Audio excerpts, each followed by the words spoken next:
A round of applause right now, my friends. Shannon, welcome to stage, everybody wants there. Hello. I'm putting this carefully over there. Because it's not paying me enough to be compensated. What kind of twat were he anyway? Like Jimi Hendrix. From Elton Mowbray, he didn't bring us a pie or anything.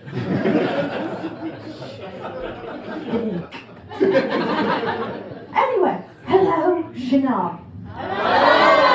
Thank you. Right, just going to get straight onto it.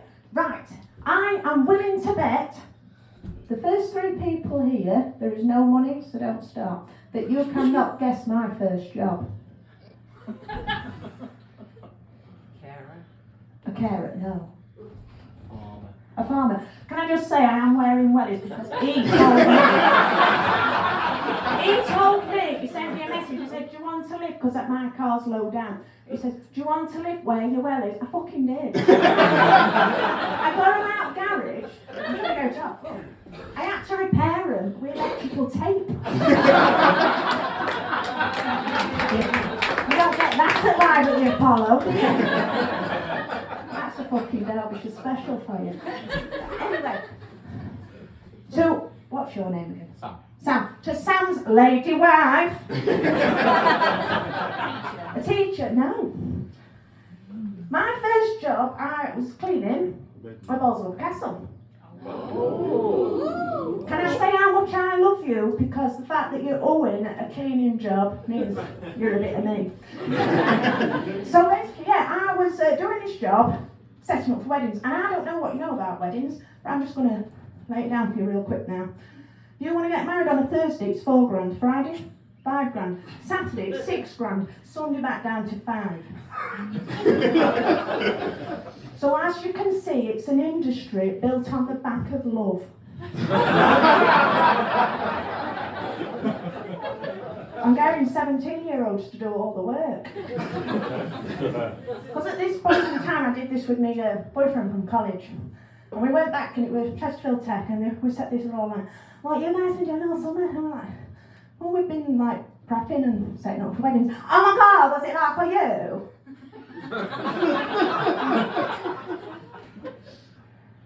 I know we're 17. I know we're a small town. But there's loads. Anyway. For all that summer season, I didn't have a name tag. If you're laughing at that, this is going to go really well. And I were either an Alison. I don't think I look an Alison.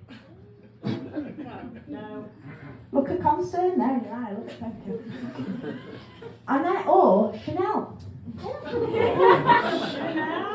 Now, I know I don't look a Chanel. Because I'm a Dior at best. Yes.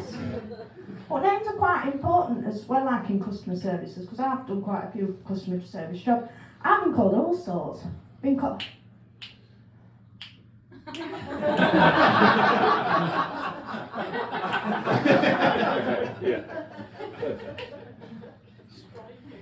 I've even been called, well, you could ask that little lass in a blazer over there, she looks like she might know. I've even been called, Dog. You walk here? And I said no. I said, this is just a replica kit. Because I'm a massive fan of PC World.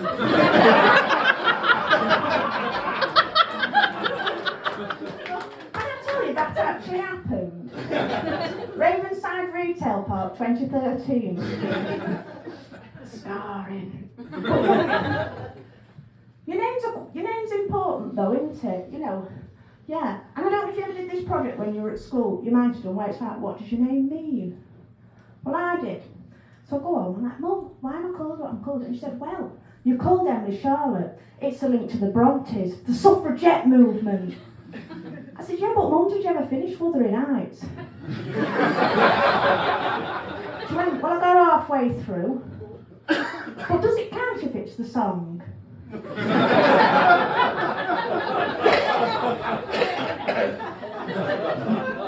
And this is where my dad chimes in. No! We didn't name you that for that.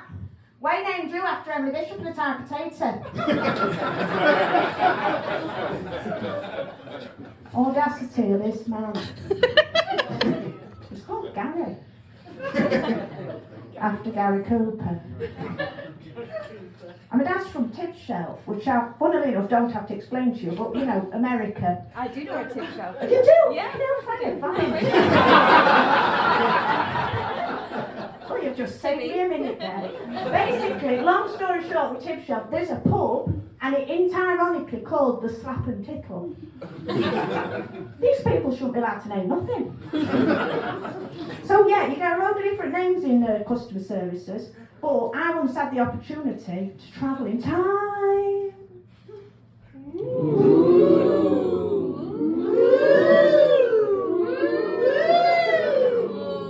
Thank you.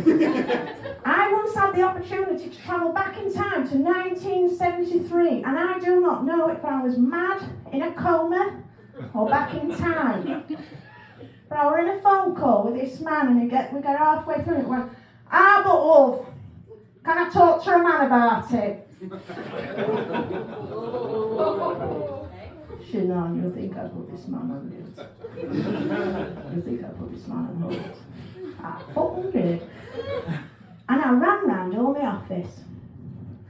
And I went to Tracy, Sharon, Lisa-Marie. And I said, you're never going to guess what I've just had from this fella. He says, can I talk to a man about it? Well, things they said were unrepeatable. But if we'd have put him in a text message, it would have said duck in front.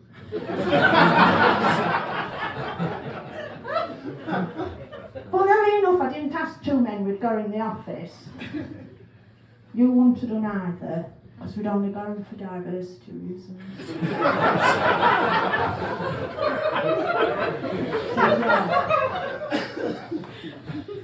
So for this time, I worked at the call centre at Derbyshire County Council, which is the highways hub, so if you had a problem about a road, you probably told me.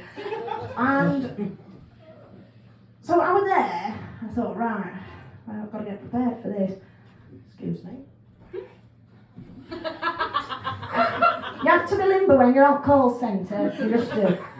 I thought, right, I'm ready, I've not been there long. Pick up phone. Good morning, my name's Ellie Webster, you're through to Derbyshire Council's Highways Hub, how can I help you? Well! Next door, won't trim a bush, it's all hanging, what are you going to do about it?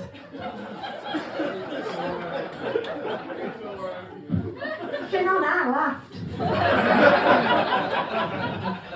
And I put her on mute. And I turned to my colleague and went, Sophie, guess what?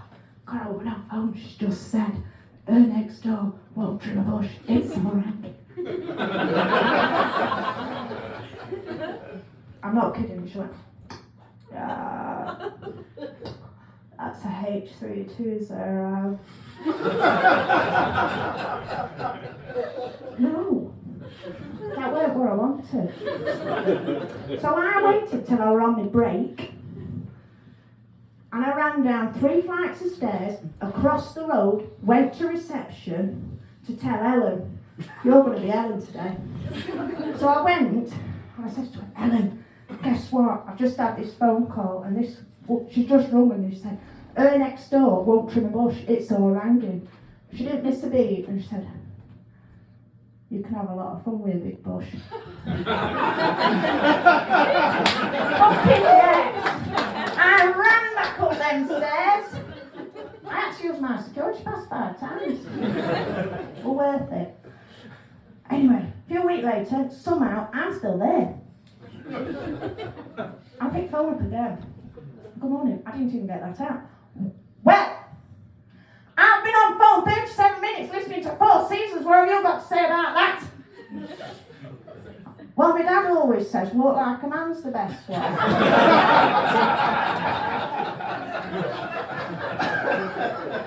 But I don't agree, I think it's begging. Excuse me? begging, you know what I mean, begging. She went, no, I don't. I said, you do, begging, begging you. She said, excuse me, but what's this got to do with me reporting a pothole? I said, well, that's been badly covered as well.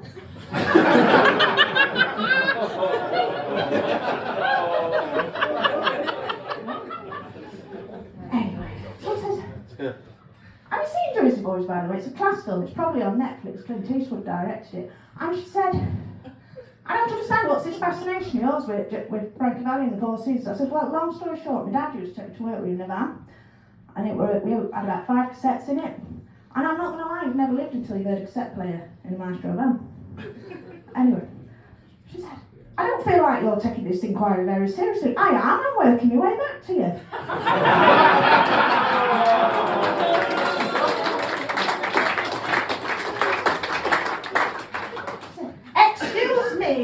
Can we get on with my inquiry? I said, of course. She could go, madam, what's your name? She said, Sherry. Well, I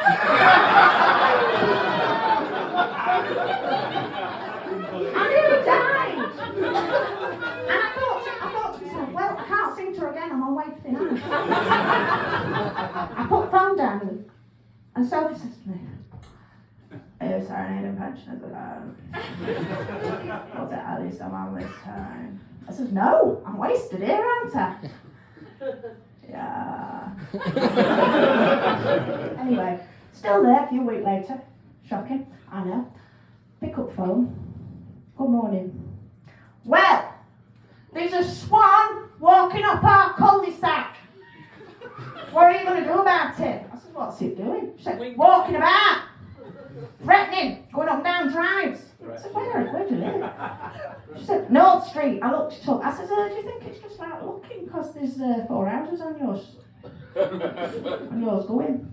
It's April, it's nesting season. She went, no! It's a big bugger walking about. It'll break some bugger's arm. It's 6 foot stood standing. First of all, I googled it to get to 4 foot social relations in me. And I'm just going to ask you now, has anybody ever heard of anybody getting their arm broke by a swan? Mansfield, has it ever happened? Never. Bullshit, told you. Anyway, so carries on with this call. I said to her, well, give me a bit more information for the report I'm doing for Kev. What's it doing? She said, it's a big bugger. It's like honking and threatening. I said, well, like, what colour is it? And she went, hey, I don't see colour of a biracial grandchild. What had I asked? She went, look, it's big, it's brown, it's honking. I said, don't, it's a goose. Anyway, long story short, we sent Kev around, and we ate really well that Friday. But I don't know if you know this, but it's unbecoming to eat goose on its own. So do a chippy run. And we did it in maple and bacon, so it fell to tone. I'm saying it very quiet because I don't want embassy after me. Well, yes. Funnily enough, I don't work there now. I know you're shocked. So anyway, that's brought me to a life philosophy that if you ask a ridiculous question, then you deserve a ridiculous answer. Thank you. So, I'm going to leave you there. So, if you've enjoyed me, my name's Emily Webster, and if you haven't enjoyed me, my name is Bishop Potato.